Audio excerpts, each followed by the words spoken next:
Yet each man kills the thing he loves.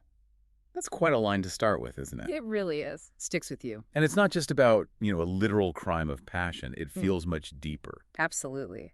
Especially coming from Oscar Wilde, someone we usually think of for wit, for aesthetics. Right. Not necessarily for grim prison poetry, but he wrote this, The Ballad of Reading Gaol, from, well, the darkest of places. From inside Reading Gaol itself. Exactly. So today we're doing a deep dive into this incredibly powerful poem. We've got the text itself, insights from places like interesting literature, and some historical context, too. And our goal really is to unpack it all, not just the story of the condemned man, Wooldridge. But Wilde's whole critique of the Victorian prison system, his thoughts on guilt, injustice, the human condition. And that surprising sense of community he finds, even in suffering. It's more than just a poem, like you said. It really challenges how you think about justice. Yeah, we hope to guide you through the grim realities, Wilde's amazing language, and these big questions. He raises questions that still feel, well, incredibly relevant today. Hopefully you'll have some aha moments. Definitely. It reframes things. Okay, so let's set the scene. Reading Gaol. Iron. Stone. Pretty bleak. Unforgiving. And at the center is this figure, Charles Thomas Wooldridge, a guardsman going to be executed for killing his wife. But his demeanor... It's strange, right? It is. The poem describes him walking in a suit of shabby gray with a cricket cap on his head. And his steps seemed light and gay, which is just jarring. Completely. But then there's that detail about his wistful eye looking up at the sky. That little tent of blue, which prisoners call the sky. Yeah. And how he drank the morning air as though it held some healthful anodyne, like medicine. With open mouth, he drank the sun as though it had been wine.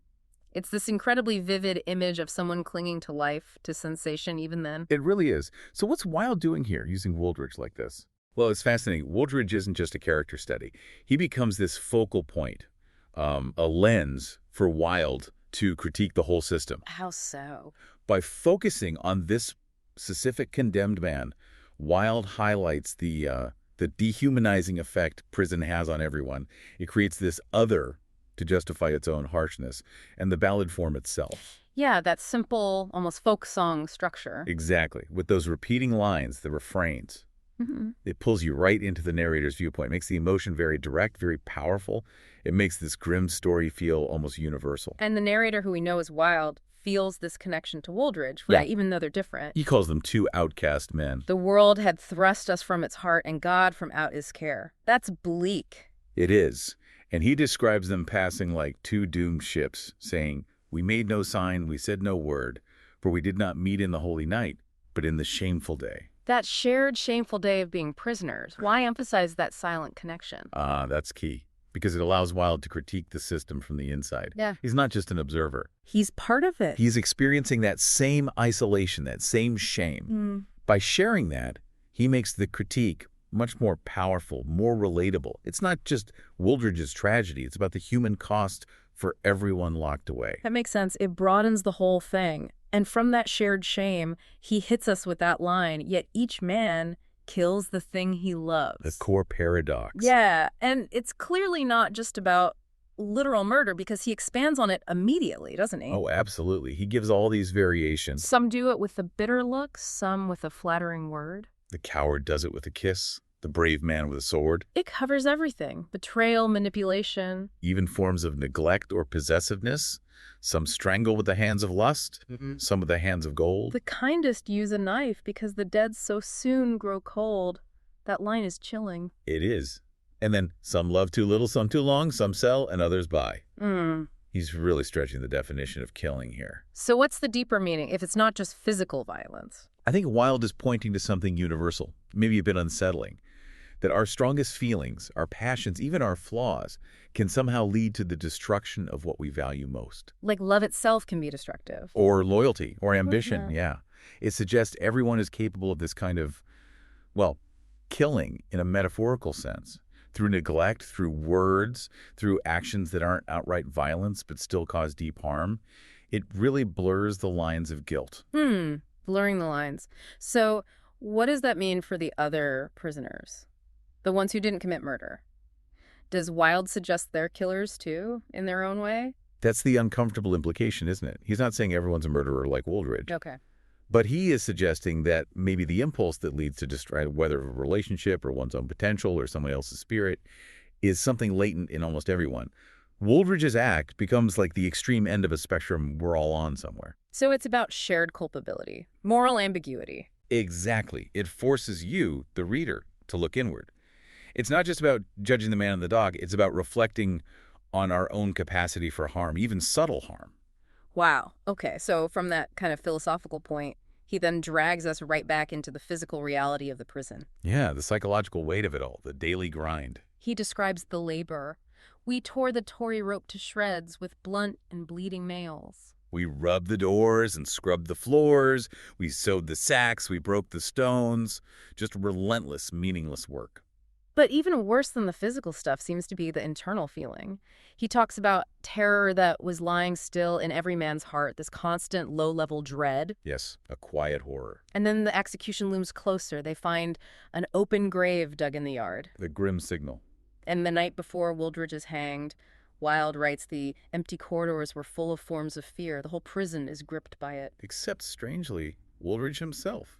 The poem says he slept so sweet a sleep. While everyone else is awake, keeping this endless vigil, feeling another's terror, it's like they absorb his fear for him. It really makes you think about empathy, doesn't it? And shared suffering. Yeah, feeling another's guilt, shedding tears for the blood we had not spilt. It shows how trauma and fear can be contagious in that kind of environment. It's not just individual punishment. It becomes this collective nightmare. The system creates this perverse community of shared dread. And contrasting with that shared dread are the authority figures. So detached. Chillingly so. The governor, just following the Regulations Act, sticking to the rules. The doctor calling death, but a scientific fact. Cold, Clinton. And the chaplain popping in with a little tract like a leaflet is going to help. It's Wilde showing how the system itself encourages or maybe requires this detachment. Yeah. They become cogs in the machine. They have to distance themselves from the human cost, reduce the man to a case file, a biological event, a soul needing a quick prayer. It's part of the dehumanization Wilde is attacking. That indifference is horrifying in its own way. Then comes the execution itself, the climax.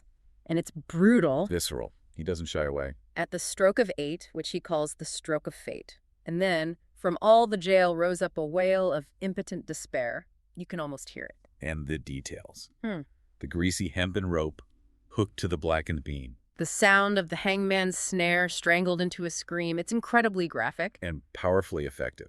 Because it forces you to confront the reality of what's happening. It's where his critique of essentially punishing murder with murder becomes most potent. Right. He's challenging the state's moral authority to kill, isn't he? Absolutely. If the state uses the same violence it condemns, what does that say about justice? It puts the whole system on shaky moral ground. It just continues the cycle of violence. And the aftermath is just as bleak. If not more so, in a way. The prisoners come out later, faces white with fear or gray, looking wistfully at the day, changed by what they know happened.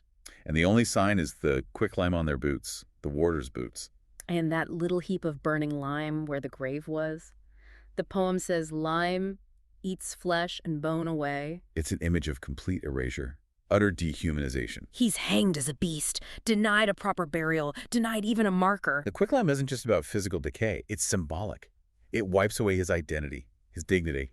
It's the final act of the system, stripping him bare, reducing him to waste to be disposed of.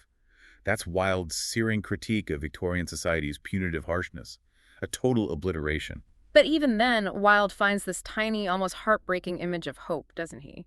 He imagines nature being kinder than humans. Yes, that God's kindly earth is kindlier than men know. That maybe even from a murderer's heart, a red rose or a white rose could grow. But then the devastating line. But neither milk-white rose nor red may bloom in prison air. It's a powerful contrast. Nature offers forgiveness, renewal, potential beauty. But the human institution, the prison, crushes it. Exactly. It emphasizes the prison as this unholy ground, this sterile place where grace and redemption, symbolized by the roses, simply cannot survive. It stifles the very possibility of good. So taking all this together, what's Wilde's final verdict on the whole system of law and punishment? Well, he questions it fundamentally. He says, I know not whether laws be right or whether laws be wrong, which is a bold statement. Very. And he claims that every law that men have made for man, but straws the wheat and saves the chaff with the most evil fan. Like, the legal system gets things backward. Yeah, it preserves the worst and destroys the best. He flat out condemns prisons. He calls them places built with bricks of shame. Where the vilest deeds like poison weeds bloom well in prison air. It is only what is good in man that wastes and withers there. It's a devastating assessment. And he lists the cruelties, starving children, flogging people, the bad food, the horrible cells. It's not just about the death penalty, it's the whole institution. Right. It raises that crucial question, what is prison for? Wilde argues it doesn't reform, it corrupts. It actively destroys goodness. It's a breeding ground for vice, not a place of correction. That critique goes way beyond capital punishment. It really questions the whole project of incarceration as it existed then. And perhaps still, in some ways. Yet, despite all that darkness, there's still that flicker of hope at the end, right? About redemption. Yes, surprisingly. He talks about God's eternal laws being kind, breaking the heart of stone. And the possibility that a broken and a contrite heart can allow Christ to enter in, even for Wooldridge. Exactly. He suggests Wooldridge, in his final weeks, achieves a kind of spiritual cleansing. Through his own remorse, his tears of blood, the cane's crimson stain becomes Christ's snow-white seal. A transformation. A profound transformation. So Wilde isn't just condemning, he's also exploring the possibility of redemption, of grace, even in the most terrific circumstances. And the other prisoners mourning him, the alien tears shed by outcast men, that shows a different kind of compassion. A human compassion that stands in stark contrast to the cold indifference of the institution. It suggests that true humanity, maybe true justice, exists outside the formal structures, in those shared moments of empathy, however broken. It's a subtle but powerful note of hope. It really is. The Ballad of Reading Gaol, it just stays with you. Such a powerful indictment, but also, like you say, this deep reflection on guilt, justice, and what it means to be human. Absolutely. It forces you to confront some really uncomfortable truths. We hope this deep dive gave you maybe a new way to look at this incredible poem and maybe gets you thinking about justice systems then and now. And maybe about that final question Wilde leaves us with. If the system diminishes everyone involved, who really pays the price? Is it just the condemned man? Or does society itself lose something vital? And that other question, if each man kills the thing he loves, what does that look like in our own lives in ways we might not even see? Yeah, perhaps the poem's lasting power is that it makes us examine not just the prison walls out there, but the ones we might build inside ourselves. Makes you think.